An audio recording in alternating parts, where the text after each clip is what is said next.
ಬಂದ್ ಮಾಡಿದ್ರೆ ಸರ್ಕಾರ ಒಂದು ಅಧಿಸೂಚನೆ ಕೊಡ್ತದೆ, ಒಂದು ನೋಟಿಸ್ ಕೊಡ್ತದೆ. ಕೊಟ್ಟಾದ್ಮೇಲೆ ಇನ್ನೂ 15 ದಿವಸ ಬರ್ಬೋದು. ಅದು ಬಂದ ತಕ್ಷಣ ನಿಮಗೆ ಸಿಗ್ತದೆ. ಅವಾಗ ನಿಮ್ಗೆ ವ್ಯಾಪಕ ಪ್ರಚಾರ ಮಾಡ್ತೀವಿ. ಗ್ರಾಮ ಪಂಚಾಯತಿ ಮುಖಾಂತರ ಪ್ರಚಾರ ಮಾಡಿಸಿ ಯಾರ್ಯಾರು ಇಳಿದಿದ್ದೀರಿ ಅವ್ರಿಗೆ ಕಾರ್ಡು, ಯಾರು ಇಳಿದಿಲ್ಲ, ನೀವು ಯಾರಿಗೆ ಕಾರ್ಡ್ ಬಂದಿಲ್ಲ ಅವರಿಗೆ ಹೊಸ ಕಾರ್ಡ್ ತಗೊಳಕ್ಕೆ ಅವಕಾಶ.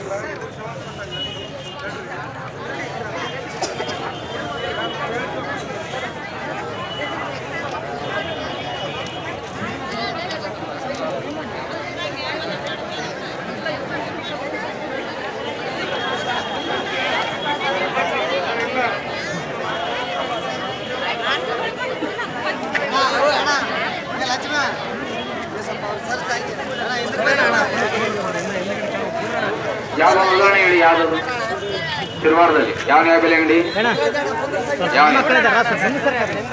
ಅಲ್ಲ, ನೀವು ಹೇಳ್ತಾ ಇದ್ದೀರಲ್ಲ ಇಟ್ಕೊಂಡು ಮಾಡ್ತಾರೆ. ಒಂದು ಕೆಲಸ ಮಾಡ್ರಿ, ಇವರು ಅವ್ರನ್ನ ಎಲ್ಲ ನ್ಯಾಯಬೆಲೆ ಅಂಗಡಿಯವ್ರನ್ನ ಒಂದ್ಸಲ ಮೀಟಿಂಗ್ ಕರೀತಾರೆ.